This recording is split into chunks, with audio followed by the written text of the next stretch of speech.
bergelora mendengar nama-Mu. Ya Engkau yang Maha Kuasa. Kami rindu pada hari ini Tuhan, pada siang hari ini Tuhan untuk memuji-muji nama-Mu, untuk mendengarkan firman-Mu, untuk menyembah kepada-Mu Tuhan Yesus Kristus. Di dalam nama Tuhan Yesus Kristus, kami serahkan ibadah kami pada siang hari ini, kami serahkan sepenuhnya ke dalam tangan-Mu Tuhan, karena kami rindu untuk memuji-muji nama-Mu, kami rindu untuk mengagungkan nama-Mu, kami rindu menyembah-Mu Tuhan, kami rindu untuk mendengarkan suara-Mu Tuhan. Kami yakin dan percaya Tuhan, ketika kami memuji-muji nama-Mu, Engkau bertata di atas pujian yang kami panjatkan Tuhan. Di dalam nama Tuhan Yesus Kristus ada berkat, ada kemenangan, ada kelepasan, ada penghiburan, ada kesembuhan, dan berkat-berkat Tuhan dicurahkan bagi kami pada saat ini. Di dalam nama Tuhan Yesus Kristus. Yang percaya mari katakan amin. Berikan tepuk tangan sorak-sorai bagi Tuhan. Haleluya. Kami mau memuji dan memuliakan Engkau Yesus. Sebab hanya Engkau Tuhan yang layak kami sembah dan kami tinggikan. Kasih yang begitu besar, lebih kuat dari dosa. Kasih yang menemukanku, selamatkan dan pulihkanku. Ku naikkan syukurku, ku tak akan berhenti memuji, meninggikan nama-Mu selalu, menari,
yakin Kau nyata di sini, kemenangan terjadi di sungguh kami yakin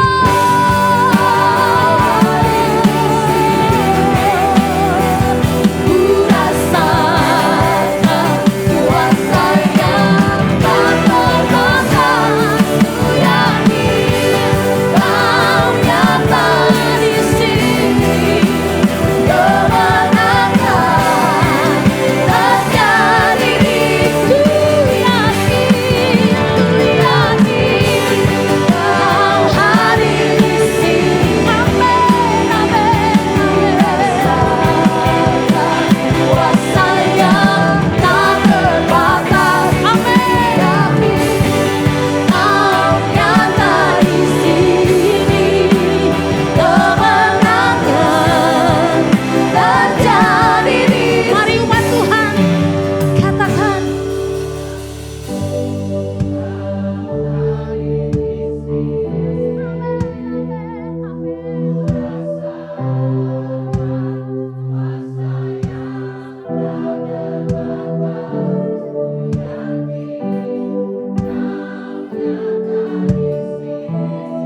Shalom semua warga kerajaan. Kita memasuki tema yang baru bulan ini, Glorify the King through me.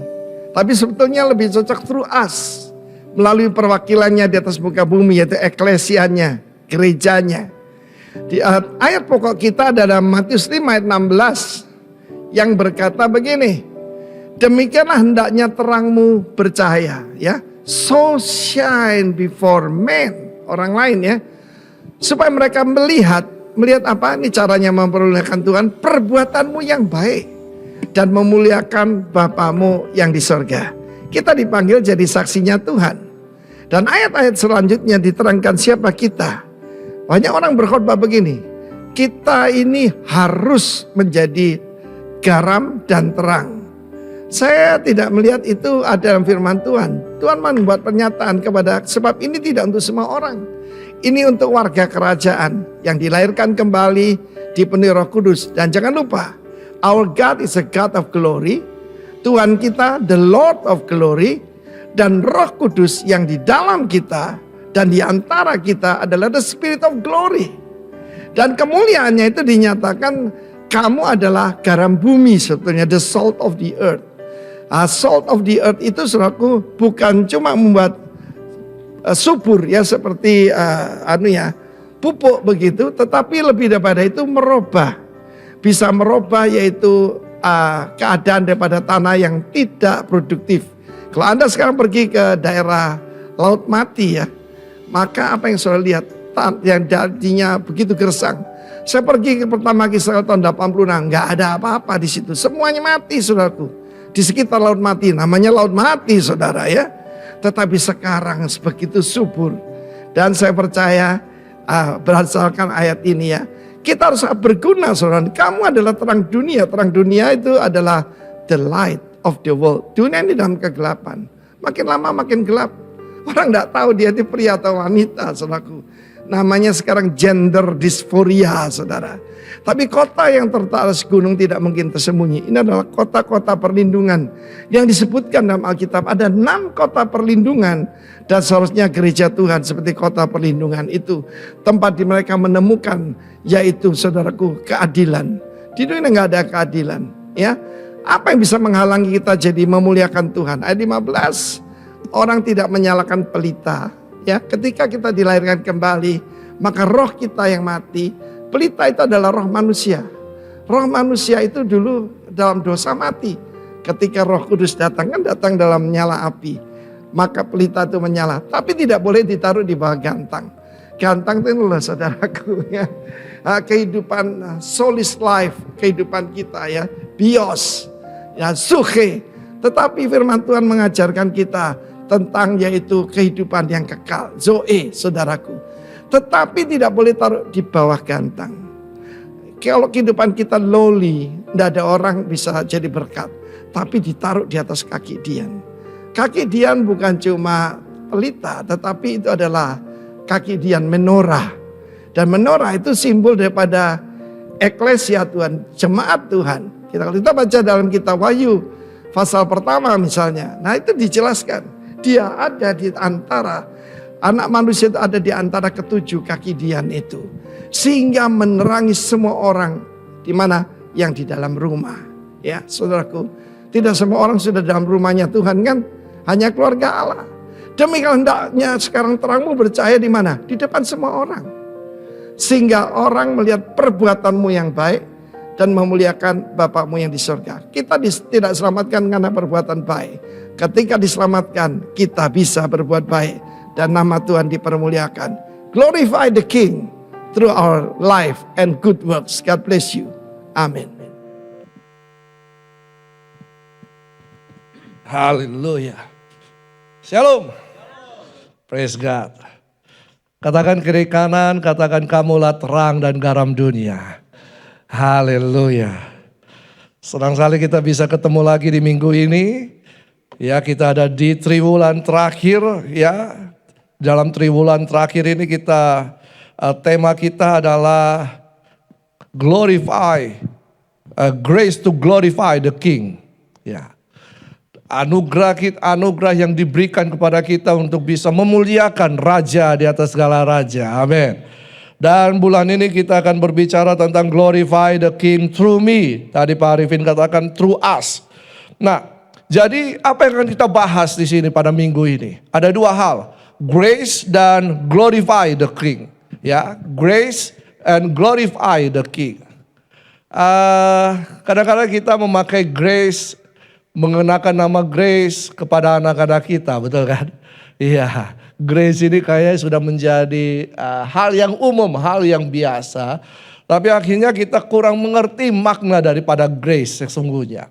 Dalam dunia ekonomi kita kenal grace period, ya kan? Dalam istilah ekonomi, apa itu? Masa tenggang yang diberikan, ya, supaya orang itu bisa menyelesaikan cicilannya, hutang piutangnya. Nah itu grace period, ya. Tetapi apa yang dimaksud dengan grace di dalam kebenaran firman Tuhan? Dalam Webster ini kamus yang menguraikan kata grace ini dengan sangat baik. Di situ dikatakan unmerited divine assistance given man for his regeneration or sanctification. Yang artinya jangan buang sampah sembarangan. Iya. Tapi artinya begini, pertolongan ilahi yang tidak didasarkan atas kualitas atau kebaikan manusia.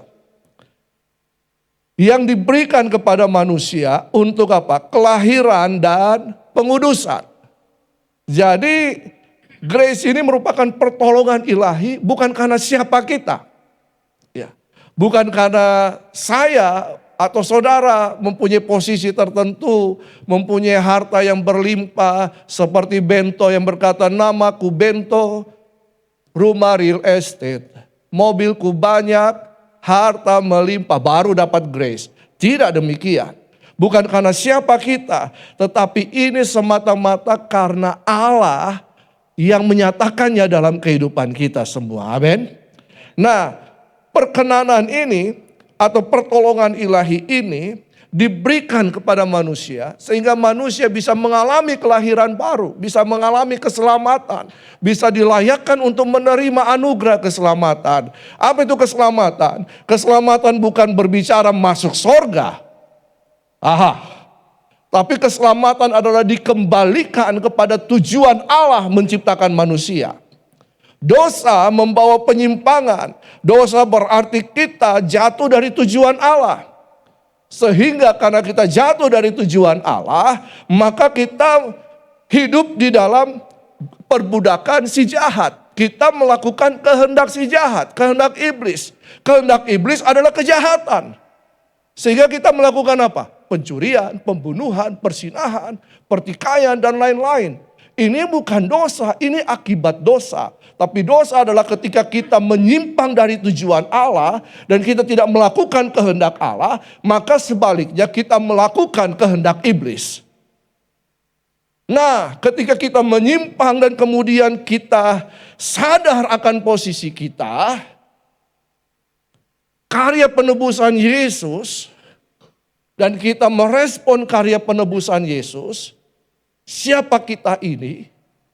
Yesus memberikan dirinya dan kemudian apa? Kita menerima karya keselamatan, berarti kita dikembalikan kepada tujuan Allah dan untuk melakukan kehendak-kehendak Allah di muka bumi ini. Amin. Karena manusia tidak akan pernah tinggal di sorga. Ini Pak Pendeta satu ini bicara apa lagi? Karena memang manusia tidak akan pernah tinggal di sorga. Sorga itu tempat kediaman Allah. Manusia tidak diciptakan di sorga. Manusia tidak hidup di sorga. Sehingga manusia tidak pernah kehilangan sorga. Manusia diciptakan di bumi ini. Manusia hidup di bumi ini. Manusia bekerja di bumi ini. Mati di bumi ini. Betul kan? Jadi tidak. Cek. Kadang saya terlalu keras bicara, jadi akhirnya begini kali ya. Nah, jadi sorga itu merupakan tempat kediaman Allah. Kita sering diiming-imingi kalau mati masuk, percaya Yesus, mati masuk sorga. Sehingga fokus kita lupa. kita melupakan tanggung jawab yang Tuhan berikan. Kita melupakan tugas yang Tuhan berikan. Kita melupakan tujuan-tujuan yang Tuhan berikan. Kita hanya mau masuk surga supaya enak-enak di surga, lepas daripada penderitaan di muka bumi ini. Kita mau lari dari tanggung jawab.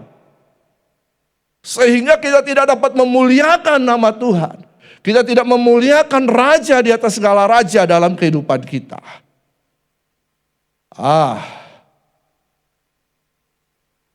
Nah, kalau kita menyelidiki Alkitab dalam perjanjian lama, anugerah atau kasih ini dipergunakan dalam pengertian perkenanan dan kebaikan. Ya, perkenanan raja atas umatnya, kebaikan hati raja kepada umatnya, kepada rakyatnya. Siapa rakyatnya? Kita. Saya dan saudara. Allah menciptakan manusia untuk menjadi perwakilannya di muka bumi. Bukan di sorga.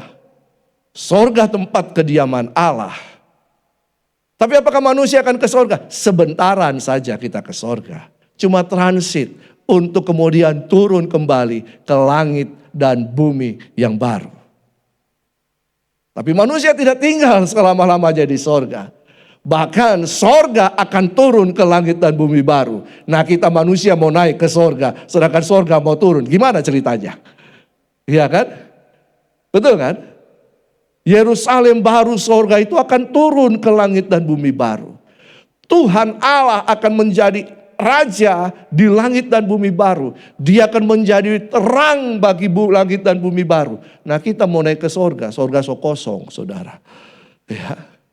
Ada yang berkata, itu kan hanya kiasan. Iya, gak apa-apa aja kiasan. Karena kita percaya di mana Tuhan ada, di situ adalah sorga. Benar, tapi sorga turun ke bumi. Raja itu turun ke bumi. Memerintah di bumi selama-lamanya.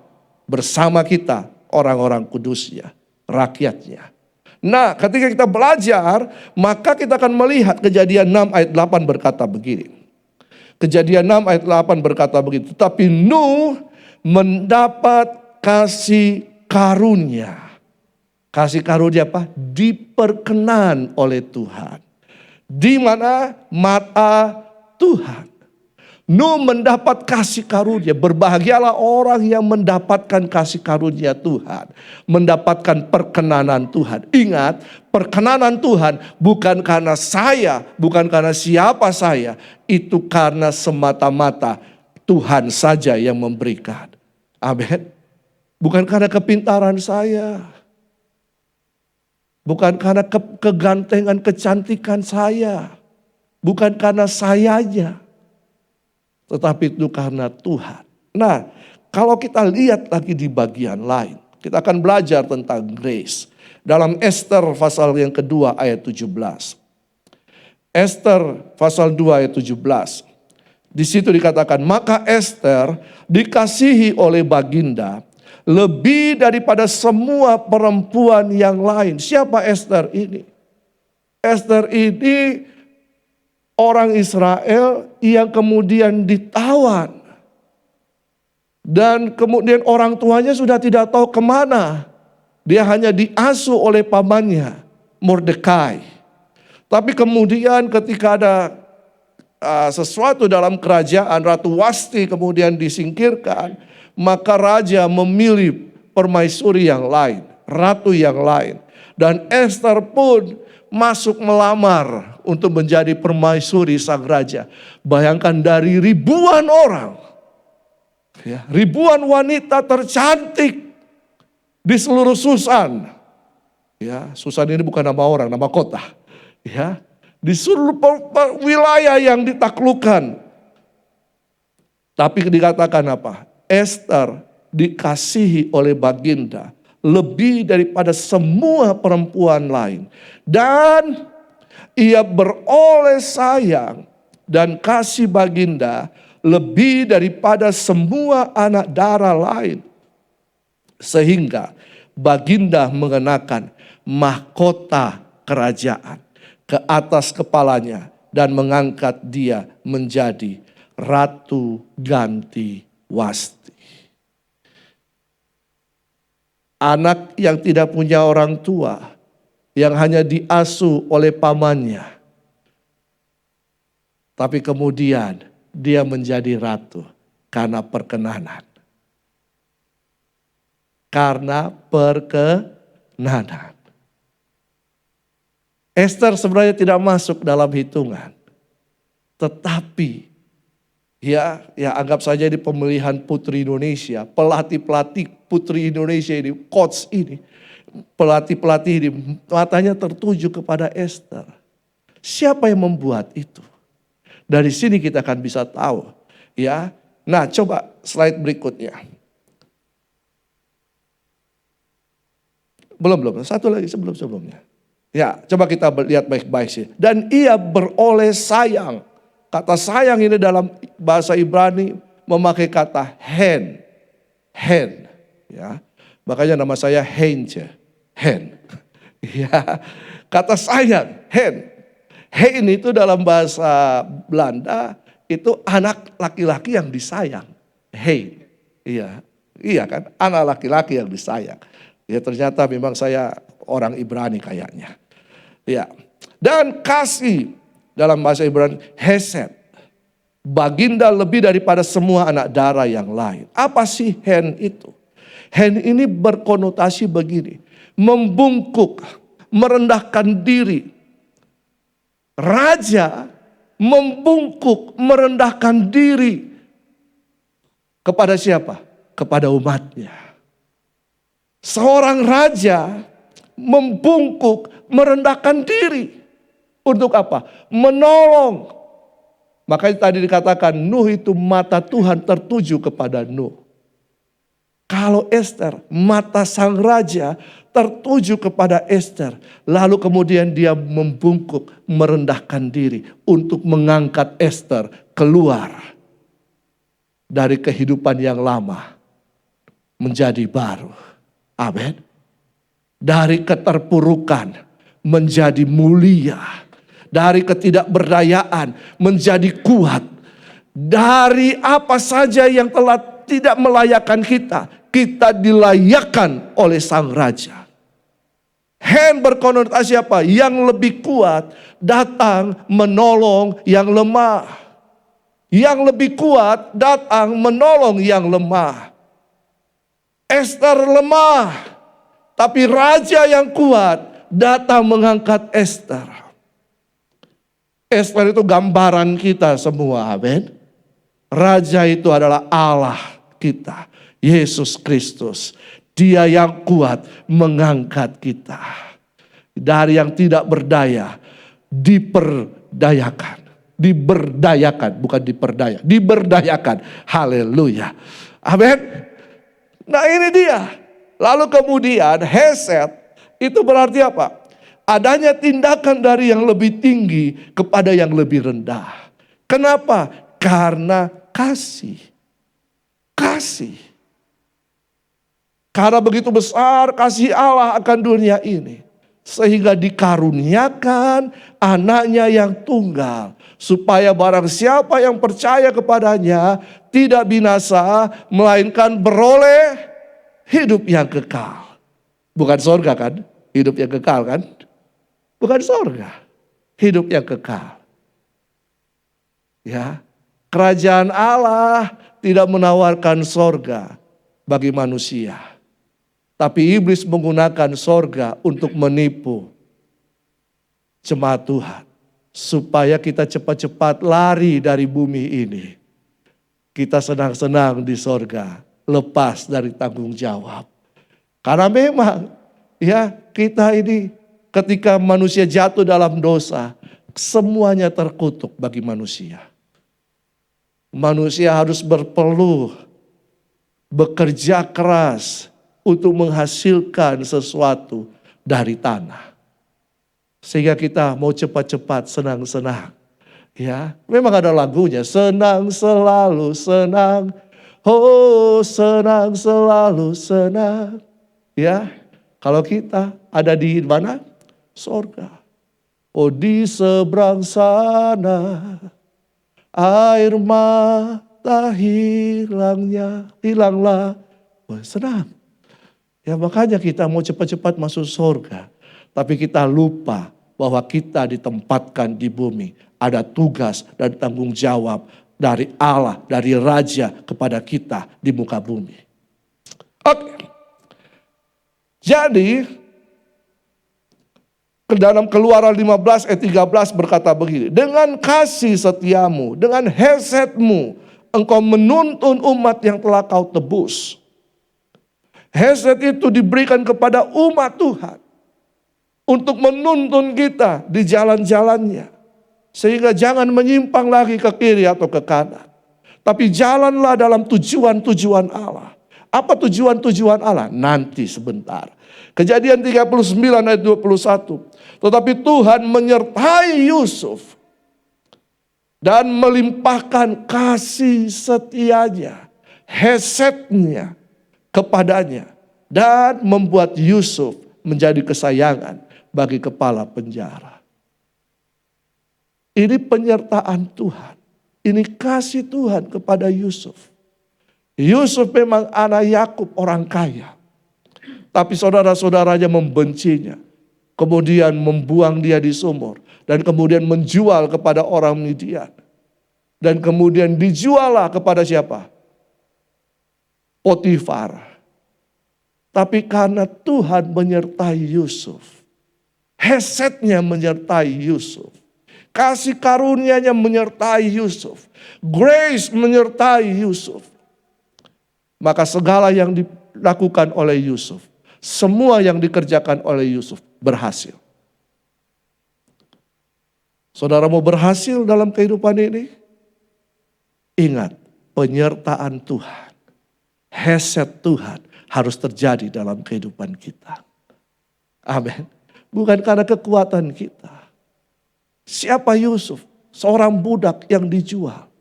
Tapi kemudian dia bisa mengepalai, mengatur seisi rumah dari Potifar. Lalu kemudian dia difitnah, dipenjara lagi. Masuk penjara.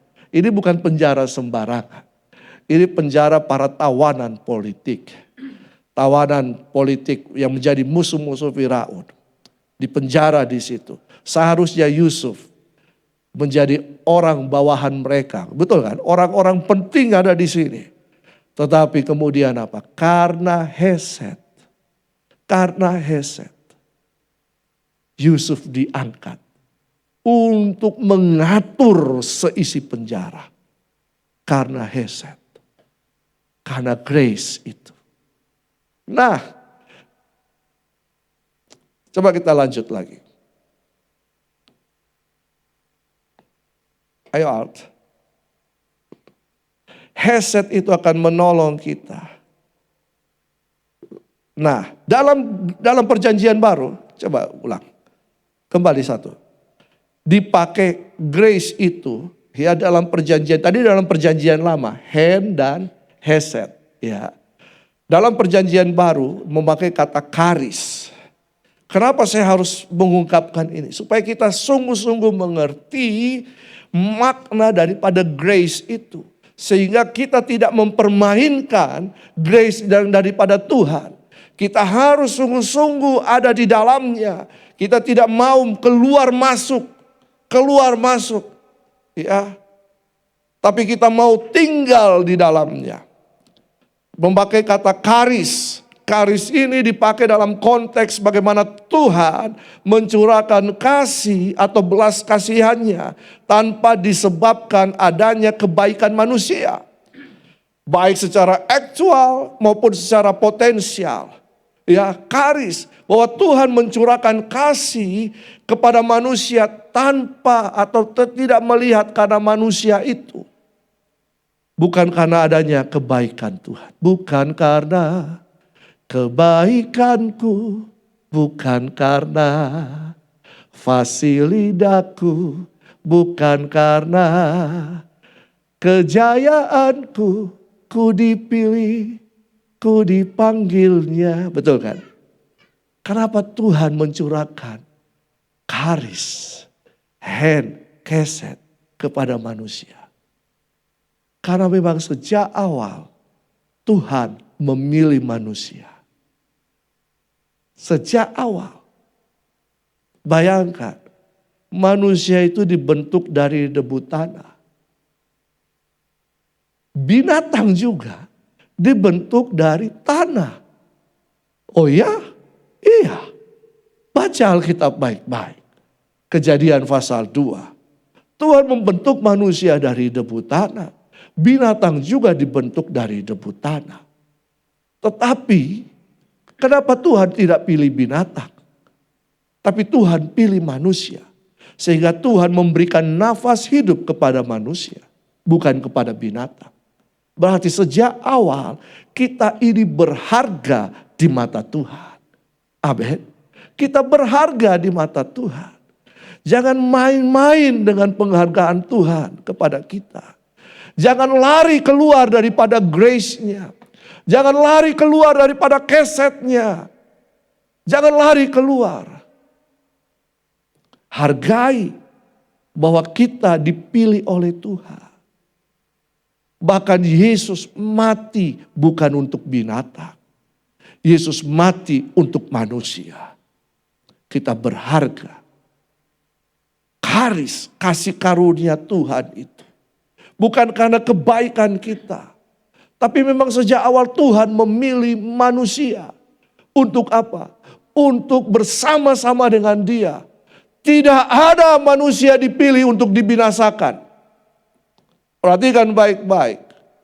Manusia tidak dipilih untuk dibinasakan. Manusia tidak dipilih untuk dibinasakan. Karena paham predestinasi ganda berkata bahwa ada manusia dipilih untuk dibinasakan. Karena mereka mengacu kepada Yudas. Tapi seandainya Yudas sama seperti Petrus, dia pun mengalami keselamatan. Tapi manusia yang memilih untuk binasa. Tuhan tidak pernah memilih manusia untuk binasa. Manusia yang memilih untuk keluar dari kasih karunia Tuhan sehingga manusia binasa.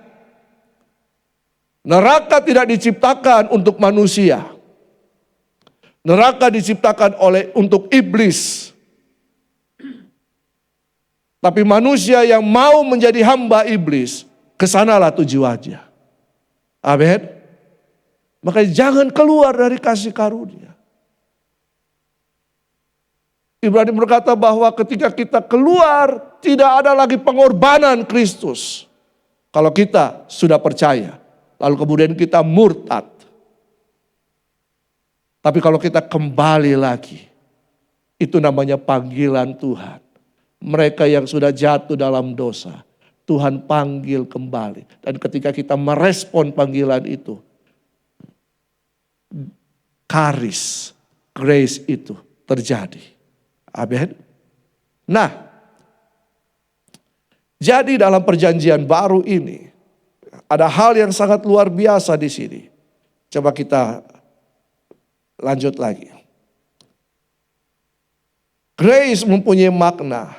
Sang Raja melayakkan manusia dan mengulurkan pertolongannya tanpa melihat atau memandang siapa manusia itu. Wow, luar biasa. Karena grace identik dengan tindakan Sang Raja. Jadi Sang Raja melayakkan manusia luar biasa. Dan mengulurkan tangannya. Memberikan pertolongan. Memberikan kasihnya. Memberikan anugerahnya. Tanpa melihat atau memandang siapa manusia itu. Nah, dengan grace ini. Maka kita bisa dilayakkan. Untuk menghampiri Sang Raja dan memuliakan Sang Raja. Glorify the King through us. Karena apa? Adanya grace. Adanya anugerah. Kita dilayakkan untuk menghampiri Sang Raja. untuk menyembah Dia, meninggikan namanya. Manusia tidak diciptakan untuk memenuhi surga dan kemudian ada pengajaran, dulu saya ajarkan itu. Bahwa di surga kita hanya memuji, menyembah Tuhan. Oh haleluya. Ya, dulu saya ajar itu Bapak Ibu.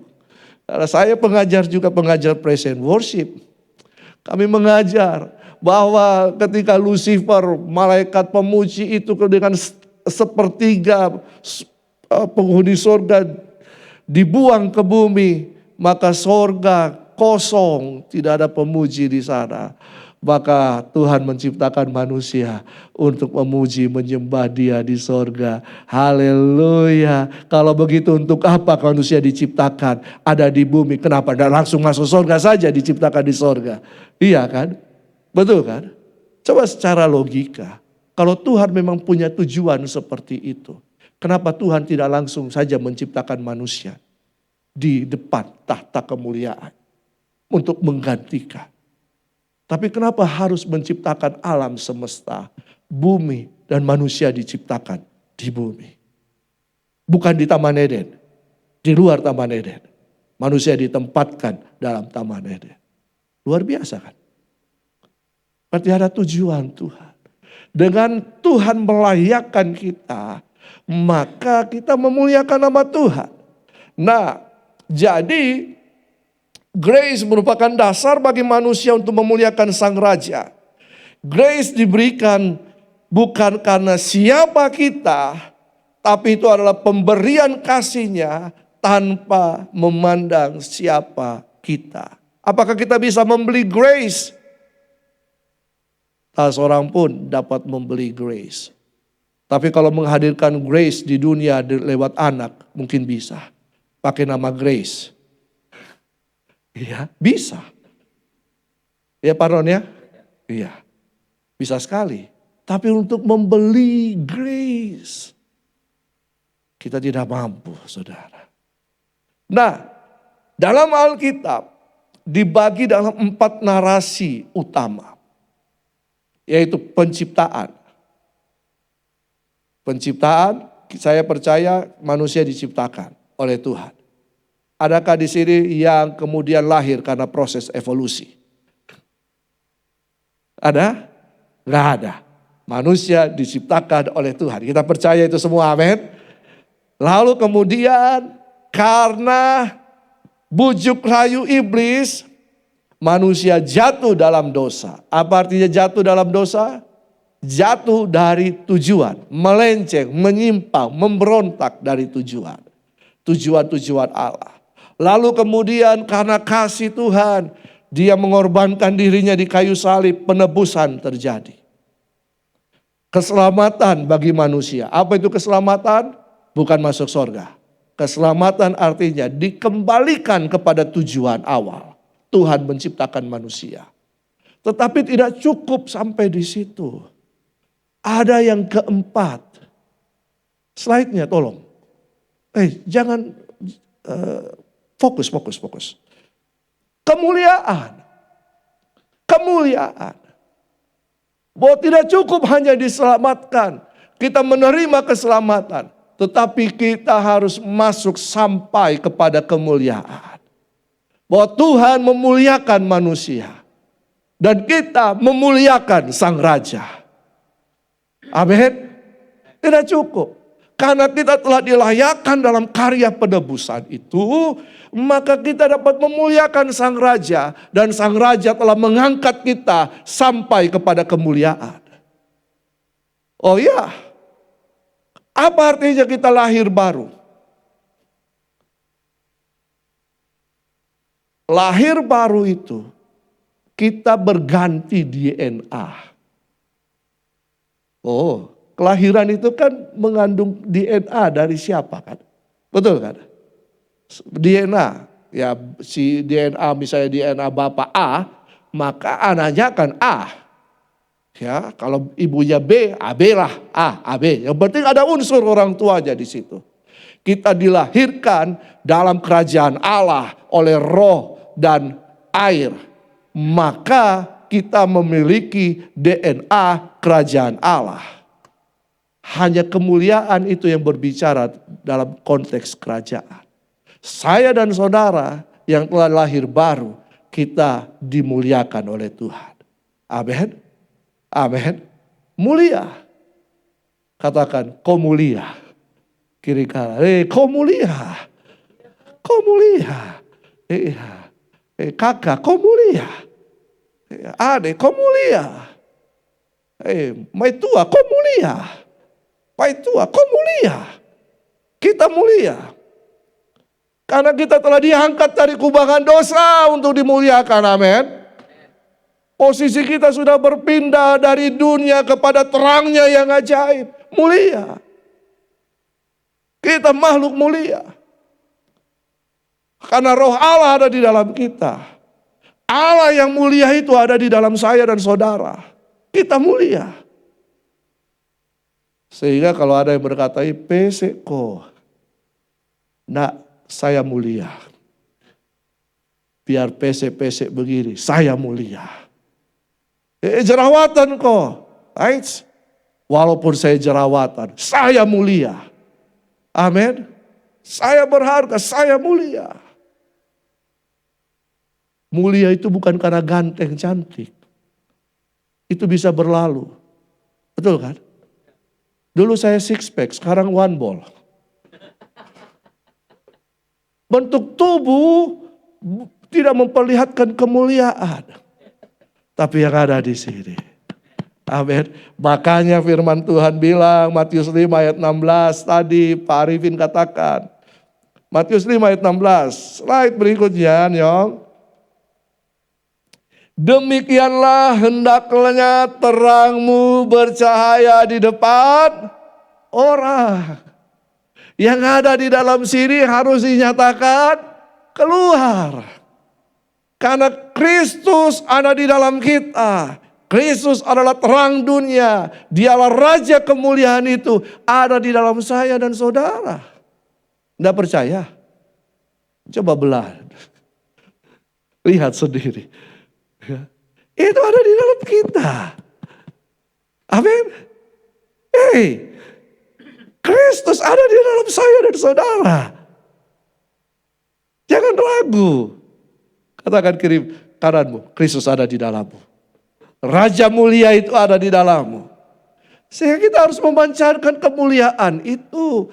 Dan orang bisa melihat kemuliaan itu. Bagaimana caranya kita memancarkan kemuliaan itu? Ini dia. Supaya mereka melihat perbuatanmu yang baik. Karena kita memiliki Kristus, kita harus melakukan perbuatan-perbuatan baik. Lewat perbuatan-perbuatan baik itu, terang Kristus dinyatakan.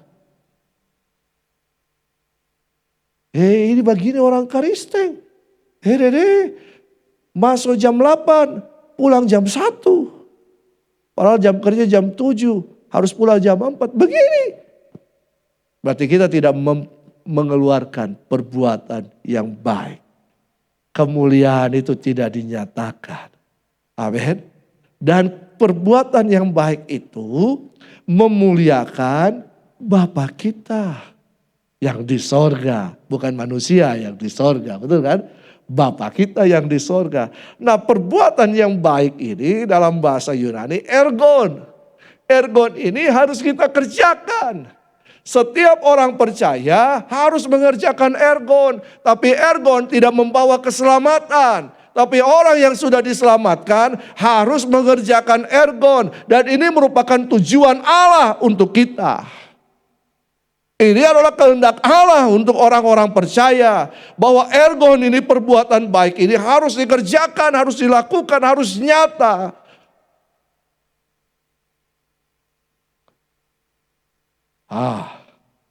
Harus dinyatakan. Sehingga orang melihat.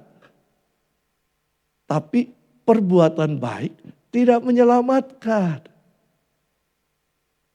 Perbuatan baik tidak menyelamatkan. Tapi setiap orang percaya harus melakukan perbuatan baik. Amin. Nah, jadi kalau kita bicara kok perbuatan baik tidak menyelamatkan. Keselamatan itu anugerah Allah karena juga iman kita. Coba kita lihat. Filipi 2. Filipi pasal 2. Ayat 12 sampai 13. Hai saudara-saudaraku yang kekasih, kamu senantiasa taat. Karena itu tetaplah kerjakan keselamatanmu dengan takut dan gentar. Perbuatan baik itu harus dikerjakan. Kenapa? Karena itulah proses kita untuk masuk dan melakukan tujuan-tujuan Allah dalam hidup kita. Perbuatan baik adalah proses keserupaan. Karena Tuhan menciptakan manusia dengan dua tujuan utama. Kejadian 1 ayat 26, supaya kita menjadi serupa dan segambar dengan Dia. Ini keserupaan. Dan dalam keserupaan ini kita berkuasa. Kata berkuasa di sini untuk apa? Mengelola, melayani, itu dia. Jadi kalau kita aja berpikir keserupaan, kita aja pikirnya sorga terus. Tapi lupa tanggung jawab untuk apa? Melakukan perbuatan-perbuatan baik. Melayani, apalagi mengelola apa yang Tuhan percayakan. Itulah keselamatan. Kerjakan keselamatanmu dengan takut dan gentar. Tapi kebanyakan orang Kristen terhalang di sini. Bukan saja seperti waktu aku masih hadir, tetapi terlebih pula sekarang waktu aku tidak hadir. Kalau ada pemimpin, dia rajin. Tapi kalau ada pemimpinnya tidak ada, malas-malas. Nah, nanti kita lihat. Karena Allah lah yang mengerjakan di dalam kamu. Mengerjakan di dalam saya dan saudara, baik kemauan maupun pekerjaan menurut kerelaannya. Berarti yang menginginkan pekerjaan baik itu Allah. Karena Allah ada di dalam kita. Dia mengerjakan kemauannya pekerjaan yang baik di dalam kita.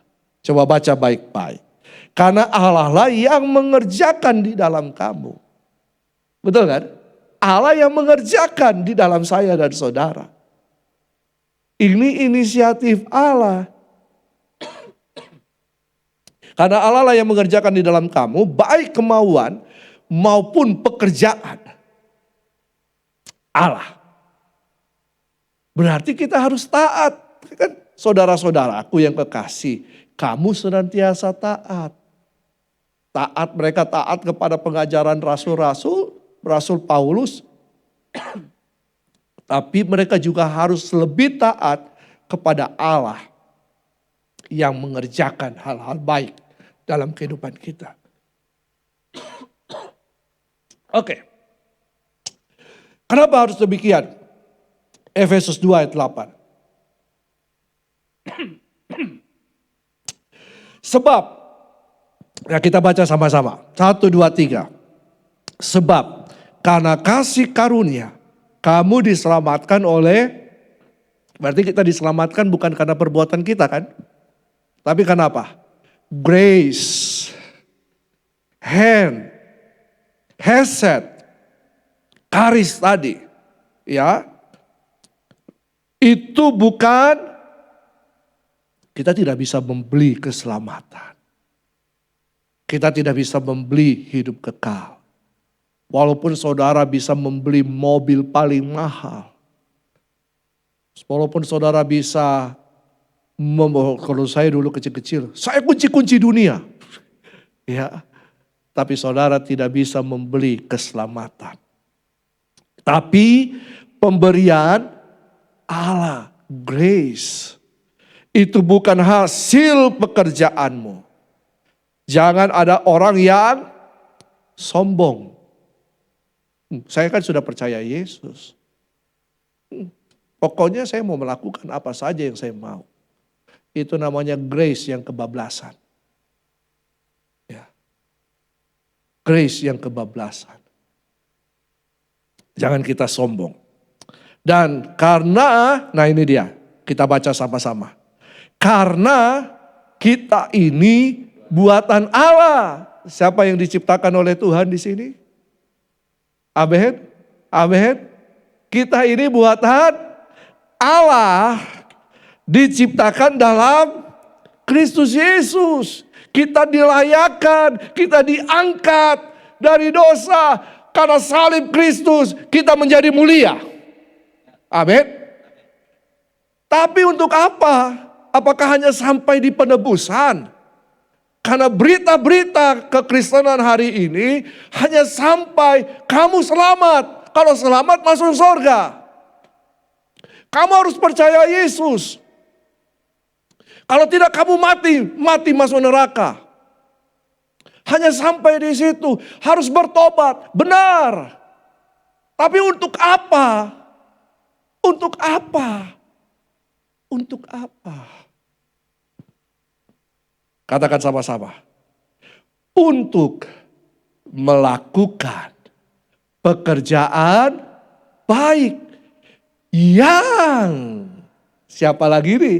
Dipersiapkan Allah sebelumnya.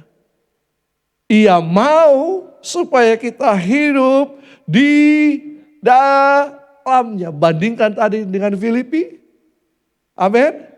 Allah yang mengerjakan di dalam kita. Dia mau itu terjadi dalam kita. Dia mau pekerjaan baik itu ada di dalam kita. Dan kita melakukan pekerjaan baik yang Allah suruh.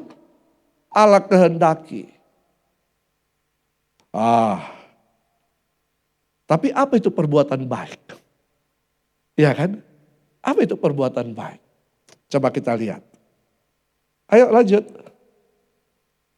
Yang pertama, 1 Petrus 2 ayat 12. Dikatakan di situ, miliki cara hidup yang baik. Cara hidup kita. Di tengah-tengah bangsa-bangsa bukan Yahudi. Di tengah bangsa-bangsa yang tidak percaya. Supaya apabila mereka memfitnah kamu sebagai orang durjana, mereka dapat melihatnya dari mana? Perbuatanmu yang baik dan memuliakan Allah pada hari ia melawat mereka. Jadi perbuatan baik itu cara hidup. Ya, ini umumnya, pengertian umum. Lalu apa lagi? Perbuatan baik itu berbuah banyak. Yohanes 15 ayat 8. Dalam hal ini Bapakku dipermuliakan, yaitu jikalau kamu berbuah banyak. Dan dengan demikian kamu adalah murid-muridku. Kita jangan cukup hanya jadi jemaat. Saudara, Tuhan mau kita naik level menjadi murid. Menjadi murid Kristus. Makanya mari bersama-sama ikut dalam komunitas-komunitas supaya kita bisa dimuridkan. Jemaat tidak akan tahu tujuan Allah. Tapi murid tahu. Amin. Murid tahu. Ketika Yesus memberikan perumpamaan-perumpamaan. Artinya hanya dia berikan kepada siapa? Para murid. Tidak pada orang umum kan. Saudara bisa baca nanti. Yang ketiga, dan biarlah orang-orang kita juga belajar melakukan pekerjaan yang baik untuk apa? Untuk dapat memenuhi keperluan hidup yang pokok. Apa keperluan hidup yang pokok? Sandang, pangan, papan. Amin. Kita harus melakukan pekerjaan baik bukan untuk begini. Minta-minta, bikin proposal. Tapi kita harus Harus apa Bapak Ibu? Memberkati. Amin. Untuk itulah kita dipanggil. Nah, jadi kita harus pahami ini. Bahwa minimal ada 3 manifestasi daripada perbuatan baik. Miliki cara hidup yang baik. Berbuah banyak, itu menghasilkan produk-produk, kreativitas, produktivitas kita. Sehingga menghasilkan ekonomi-ekonomi yang mapan. Ya, untuk apa? Memenuhi keperluan hidup yang pokok. Yang butuh, bukan keinginan. Kebutuhan dan keinginan berbeda. Tetapi kemudian bagaimana contoh-contohnya? Nah ini dia, banyak contoh-contohnya. Bapak Ibu bisa lihat, memberi uang kepada orang yang kurang mampu, itu contohnya. Mendonorkan darah secara berkala. Ya, menolong orang tua yang sedang menyeberang jalan. Membantu mendorong kendaraan orang lain yang mogok di tengah jalan. Ini contoh-contohnya perbuatan baik. Ya toh, membersihkan paku, batu atau kaca di tengah jalan supaya orang nanti tidak lewat situ, lalu kemudian terjebak. Ya, menjaga kebersihan. Makanya di dalam ruangan ini banyak tempat-tempat sampah. Jangan buang sampah sembarangan. Ya, bukan hanya di tempat sini saja, di luar juga saudara. Saya kadang-kadang lihat ada mobil plat merah, buka kaca, buang sampah. Padahal pemerintah. Iya kan? Makan permen jangan dibuang, kantongi kulitnya. Dapat tempat sampah baru buang di situ. Itu perbuatan baik. Amin. Bukan karena kebersihan sebagian daripada iman, tidak. Itu perbuatan baik. Sehingga ketika orang melihat, benar ini tahu orang Kristen ini tidak bikin kotor-kotor. Tapi biasanya dalam seminar-seminar, kemarin saja dalam ujian pejabat, tempat aula-aula itu kotor dengan sampah. Haleluya. Nah, selalu tersenyum dan ramah kepada, coba lihat kiri kanan, berikan senyum yang paling manis, buka maskermu. Menghargai dan menghormati orang lain. Bahkan terutama yang lebih tua. Selalu berani menegakkan kebenaran apapun resikonya. Bukan karena berani membela orang yang bayar. Ya, terlibat aktif dalam pelayanan. Ini perbuatan baik. Lalu apa? Memberi persembahan dan diakonia di gereja. Ini juga perbuatan baik. Bapak Ibu tahu kemana diakonia kita? Yang banyak sekali itu. Karena untuk menolong orang-orang pada waktu COVID. Beli sembako. Makanya dari berapa ratus juta tinggal turun. Dari mana sumber keuangan diakonia itu? Dari persembahan di KK masing-masing. Jadi kalau Bapak Ibu tidak mempersembahkan persembahan di KK, tidak ada dana kas di diakonia. Iya kan? Sama, bagaimana kita mengelola ruangan ibadah ini? Dari mana biayanya? Oh, mahal sewa di sini. Mahal. Dari mana itu? Dari persembahan dan perpuluhan Bapak Ibu. Jangan lihat jumlahnya, pemakaiannya tiap bulan berapa Bapak Ibu. Jangan lihat rok besar. Yang besar pendetanya. Pak Jo, saya besar-besar kan? Ya. Tapi pengeluaran ini Bapak Ibu berapa sewa? Jadi karena kita merasa kita saling memiliki, rok ini adalah milik kita bersama, taburlah. Gak usah hitung-hitungan. Ya, karena itu juga perbuatan baik. Ketika Bapak Ibu menabur, orang lain juga bisa beribadah dengan baik. Betul kan? Iya kan? Ketika Bapak Ibu memberikan persembahan perpuluhan saudara, itu bukan untuk pendeta, bukan. Itu untuk operasional. Bayangkan persembahan dan perpuluhan hampir saja tidak mencukupi untuk operasional kita. Saya, Pak Hans, Pak Robert, kita tidak dibayar. Iya. Jadi jangan Bapak Ibu kira kita makan perpuluhan. Tidak. Tidak. Perpuluhan itu untuk operasional dan persembahan Bapak Ibu. Jadi supaya jelas Bapak Ibu tahu ya. Itu perbuatan baik. Amin. Katakan, jangan lupa kasih persembahan dan perpuluhan kiri kanan. Karena itu perbuatan baik. Amin. Haleluya. Ya, jadi bukan karena saya paksa saudara bawa persembahan, tapi karena perbuatan baik. Nah, jadi dengan perbuatan-perbuatan baik ini kita memuliakan Sang Raja. Amin. Kita memuliakan ayat terakhir, coba. Matius 5 ayat 16, kembali lagi. Demikianlah hendaknya terangmu bercahaya di depan orang. Kok mati? Ini, supaya mereka melihat perbuatanmu yang baik. Dan apa? Memuliakan Bapamu yang di sorga. Sehingga lewat kehidupan saya dan saudara, nama Tuhan dipermuliakan. Lewat apa? Perbuatan baik. Katakan di kiri kanan, kamu lakukan perbuatan baik. Karena kamu sudah dilayakkan oleh itu. Haleluya. Terima kasih Tuhan Yesus, kami mengucap syukur untuk kebenaran firman-Mu. Engkau telah melakukan pekerjaan-pekerjaan yang besar dalam kehidupan kami. Engkau telah mengangkat kami dari kubangan dosa. Dan kami diselamatkan menjadi mulia dalam pemandangan-Mu. Kami bersyukur karena itu kami akan masuk dalam perjamuan kudus. Tuhan Yesus memberkati. Mari kita bangkit berdiri. Bagi Bapak Ibu Saudara yang belum dilayani anggur dan hosti, silakan angkat tangan. Ada para pelayan. Ya. Puji Tuhan. Saudara, ini pekerjaan Allah dalam kehidupan saya dan saudara. Amin. Ini lambang pekerjaan Allah.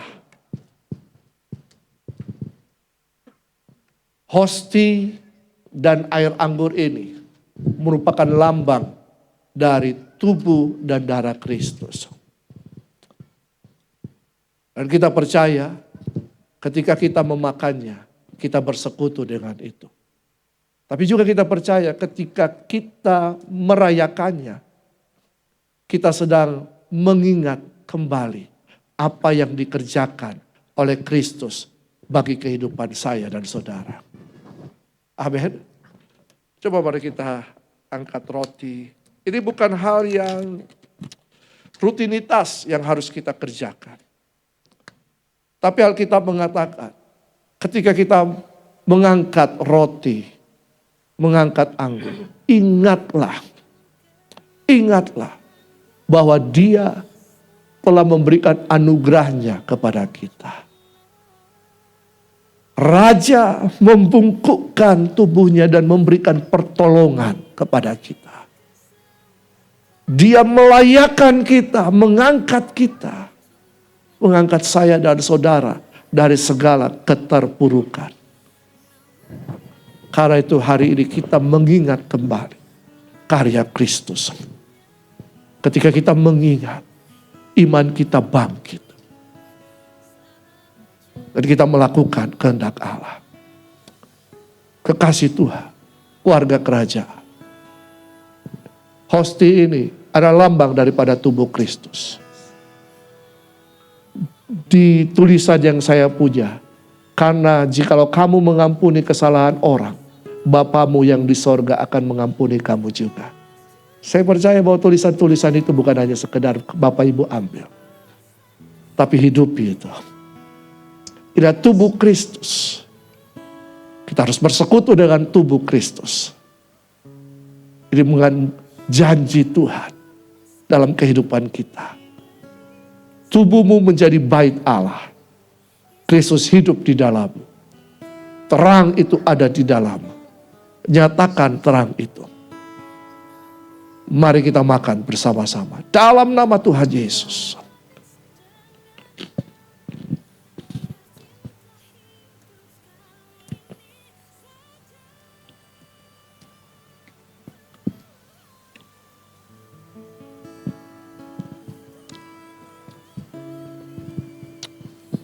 Air anggur ini mari kita angkat ke atas.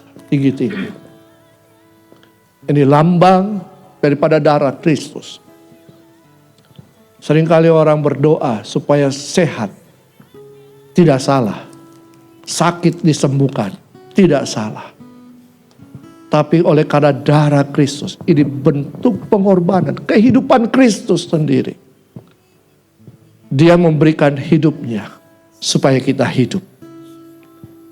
Bukan hanya sekedar hidup, tapi hidup yang mempunyai tujuan. Lakukan pekerjaan-pekerjaan baik.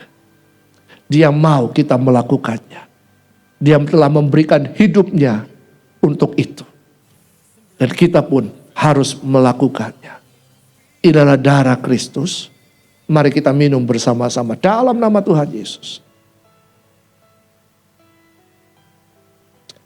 Terima kasih Tuhan Yesus. Kita bersyukur. Terima kasih. Terima kasih untuk kasih anugerah-Mu Tuhan. Terima kasih Yesus. Kau baik. Kau baik. Bukan karena siapa kami. Terima kasih Tuhan. Kau mengangkat kami. Kasih karunia-Mu. Grace itu Tuhan. Bahkan tahun ini adalah tahun multiplied grace. The year of multiplied grace terjadi dalam setiap kehidupan kami. Terima kasih Tuhan. Terima kasih Tuhan. Tubuh-Mu dan darah-Mu. Kami bersyukur. Kami bersyukur untuk itu Tuhan. Terima kasih untuk persekutuan yang indah dengan tubuh-Mu dan darah-Mu. Kami bersyukur. Kami bersyukur. Mari kita berdoa seperti yang Tuhan Yesus ajarkan kepada para murid-Nya. Bapa kami yang di surga, dikuduskanlah nama, datanglah kerajaan, jadilah kehendak di bumi seperti di surga. Dan berikanlah kami pada hari ini makanan kami yang secukupnya. Sehingga ampunilah kesalahan kami, supaya kami juga mengampuni orang yang bersalah kepada kami. Dan janganlah membawa kami ke dalam pencobaan, tapi lepaskanlah kami daripada yang jahat. Karena Engkaulah yang mempunyai kerajaan dan kemuliaan sampai selama-lamanya. Dalam nama Tuhan Yesus. Yang percaya katakan amin. Silakan duduk.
Puji nama Tuhan, Bapak Ibu Saudara yang diberkati Tuhan. Saya percaya kita semua diberkati lewat kebenaran firman Tuhan, lewat perjamuan yang kita sudah lakukan tadi.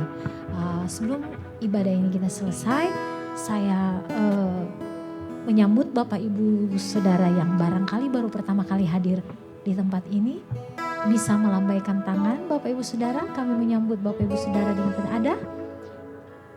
Ada, oke baik. Kami menyambut Bapak Ibu Saudara yang ada di tempat ini yang baru pertama kali hadir.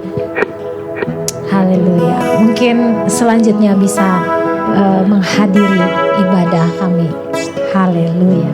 Puji nama. Mari angkat kedua tangan saudara, arahkan hati saudara kepada Tuhan, dan terimalah berkat yang datang daripada Tuhan.